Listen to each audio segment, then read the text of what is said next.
दोस्तों नमस्कार, स्वागत है। दोस्तों अब तक का सबसे बड़ा और महत्वपूर्ण आदेश आपको इस वीडियो में दिखाने वाले हैं। अगर आप अतिथि शिक्षक हैं तो वीडियो को पूरा देखिएगा और साथ ही आपको बता दें वर्ग 1, वर्ग 2, वर्ग 3 समस्त अतिथि शिक्षक इस आदेश को अच्छे से समझ ले। वीडियो थोड़ा सा बड़ा हो जाएगा क्योंकि इस आदेश में जो इसके पहले लोक शिक्षण के कई आदेश जारी किए गए हैं, उन आदेशों के तहत जो नियम है उन नियमों को स्पष्ट किया गया है, बड़े अच्छे तरीके से बताया हुआ है, बिंदुवार तरीके से। तो आदेश इम्पोर्टेंट है, आदेश अच्छे समझ लें। एक वीडियो में समझेंगे, आपको आगामी समय में कोई भी समस्याओं का सामना नहीं करना पड़ेगा।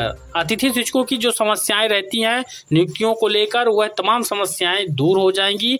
कहाँ पर कितने अतिथि शिक्षक रखने हैं, चाहे प्राइमरी स्कूल हो, मिडिल स्कूल हो, हाई स्कूल हो, हायर सेकेंडरी स्कूल हो, किस प्रकार से उनको यहाँ पर जो है उनका विज्ञापन वगैरह है, जानकारी बताएंगे। बड़ा ही इम्पोर्टेंट आदेश है और यह आदेश वैसे तो जिला शिक्षा अधिकारी के द्वारा जारी किया गया है, लेकिन मध्य प्रदेश के समस्त अतिथि शिक्षक भाई और बहन इस आदेश को पूरा देखें। तो प्रदेश के समस्त अतिथि शिक्षकों के लिए इम्पोर्टेंट क्यों है, साथ ही वर्ग 1, 2 और 3 सभी अतिथि शिक्षक इसको देख लें। अभी लेटेस्ट आदेश है 4/10/2022 का आदेश है, कार्यालय जिला शिक्षा अधिकारी जिला दतिया की तरफ से जारी किया गया है और ये इसका ऑफिशियल क्रमांक है, यहाँ आदेश देख सकते हैं। और इस आदेश में यहाँ पर देखिए, शैक्षणिक सत्र 2022 और 23 में विद्यालयों में रिक्त पदों के विरुद्ध अतिथि शिक्षकों की व्यवस्था हेतु लोक शिक्षक संचालनालय के पत्र क्रमांक यहाँ पर देख सकते हैं 320 लास्ट में है, जो कि 13/7/2022 को जारी किया गया था। दिशा निर्देश जारी किए गए थे। उक्त क्रम में इस कार्यालय के द्वारा पत्र क्रमांक यहाँ पर 26/7/2022 जारी कर संचालनालय से प्राप्त निर्देशानुसार अतिथि शिक्षकों की व्यवस्था किए जाने हेतु निर्देश भी प्रसारित किए गए थे। साथ ही शालाओं में रिक्त पदों के विरुद्ध अतिथि शिक्षकों यानी प्राथमिक शिक्षक देख सकते हैं विषय मान से यहाँ पर, साथ ही जो यहाँ पर प्रायोगिक शिक्षक हैं और खेल शिक्षक हैं और संगीत शिक्षक हैं और प्राथमिक प्राचार्य के प्रभारी प्राचार्य के रिक्त पद के विरुद्ध है, यानी प्रभारी प्राचार्य अगर हैं उस पद में वह उनके काम का बोझ ज्यादा होता है तो वह अपनी जगह अतिथि शिक्षक रख सकते हैं।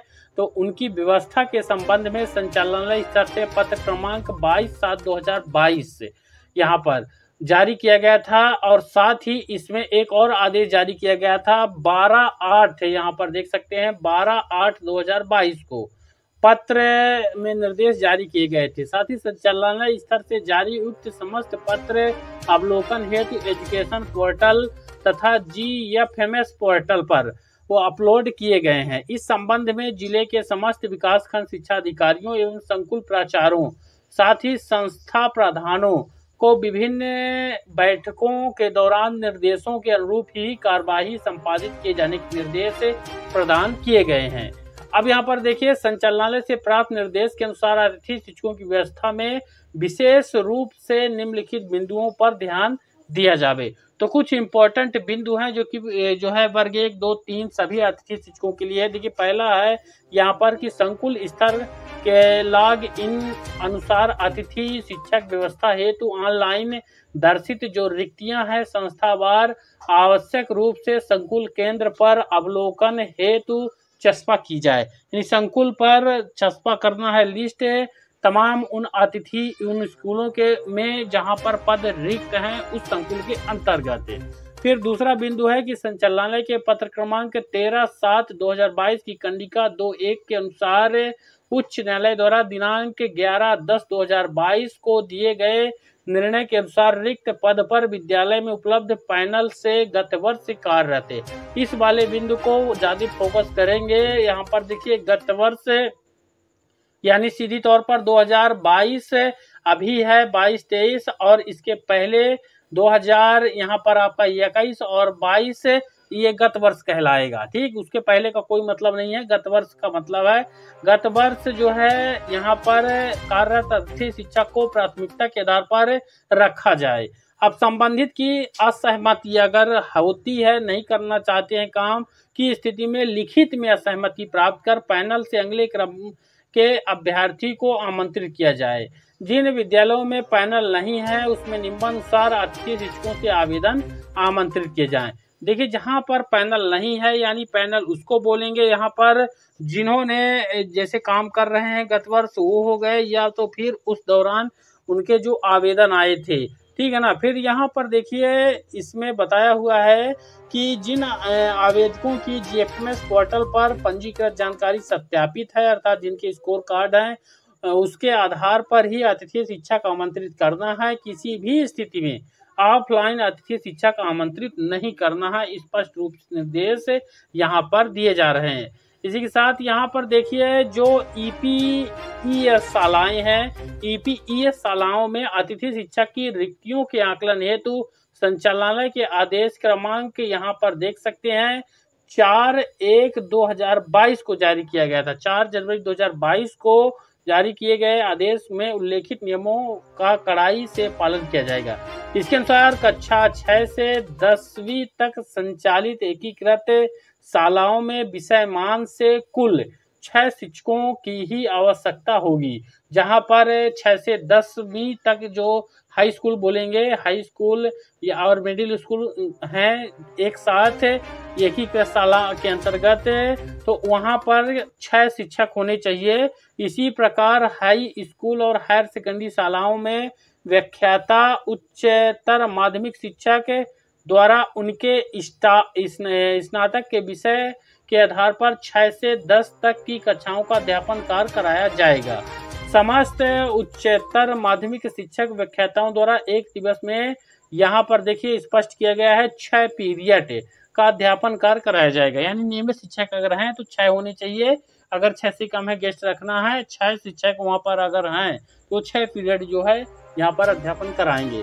साथ ही देखिए माध्यमिक शालाओं के लिए किस प्रकार से रहेगा। जो मिडिल स्कूलें हैं वहाँ पर भाषा का एक अतिथि शिक्षक रखना है, अंग्रेजी संस्कृत हिंदी में से क्रमानुसार कोई एक रखना है। ये अंग्रेजी संस्कृत हिंदी में से कोई एक रखना है।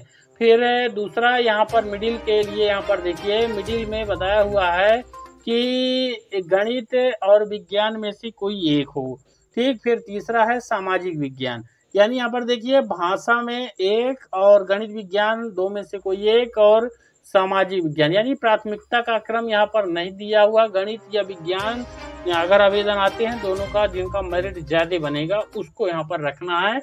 यहाँ पर कोई एक लिखा हुआ है स्पष्ट रूप से। फिर यहाँ पर देखिए नियमित शिक्षक की अनुपस्थिति, लंबे अवकाश, प्रशिक्षण इत्यादि के कारण अध्यापन कार्य बाधित होने की स्थिति में संचालनालय के पत्र क्रमांक यहाँ पर के 13/7/2022 की कंडिका 1.5 के अनुसार कार्रवाई करना है, यानी वहाँ पर गेस्ट रख लेना है, ठीक। इसके बाद यहाँ पर देखिए यदि किसी संस्था में जीएफएमएस पोर्टल पर रिक्त पद दर्शित हो रहा है जबकि वहाँ वास्तविक रूप से उस विषय शिक्षक की उपलब्धता अथवा स्वीकृत पदों के अनुरूप शिक्षकों की उपलब्धता है, तो ऐसी स्थिति में अतिथि शिक्षक की व्यवस्था ना की जाए। यानी पद रिक्त है लेकिन वहाँ पर शिक्षक है, और अगर है तब नहीं रखना है। अगर पद दिख रहा है और शिक्षक नहीं है नियमित तो वहाँ पर अतिथि शिक्षक रखना है। साथ ही समस्त संकुल प्राचार्यों को निर्देशित किया जाता है कि संचालनालय स्तर से प्राप्त उपरोक्त अनुसार निर्देशों का परिप्रेक्ष्य में अधीनस्थ संचालित शालाओं में रिक्त पदों के विरुद्ध अतिथि शिक्षकों की व्यवस्था सुनिश्चित की जाए, और विपरीत और अनियमितता की स्थिति यहाँ पर पाए जाने पर संबंधित संस्था प्रधान और संकुल प्राचार्य के विरुद्ध कार्रवाई की जाएगी।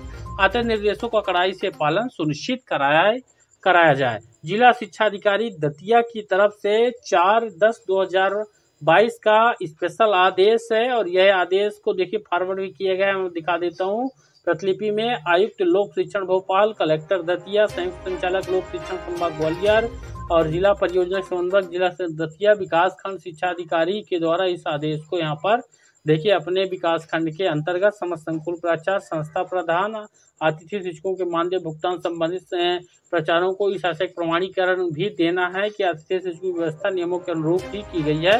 विपरीत स्थिति में संज्ञान में आने पर इस कार्यालय को अवगत कराएंगे यहाँ पर।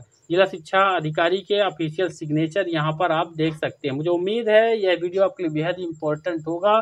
अगर आप इस तरह किसी समस्या से ग्रसित हैं या कार्यरत हैं तो आप आगामी भविष्य में समस्या ना हो इसको अच्छे से समझ लिए हैं। इसको लाइक भी कर दें दोस्तों और साथ ही शेयर भी कर दें, सबकी मदद हो जाए। और चैनल को फटाफट सब्सक्राइब कर लें ताकि इसी तरह के और भी लेटेस्ट अपडेट, आदेश, जानकारियां आपको मिलती रहे समय समय पर।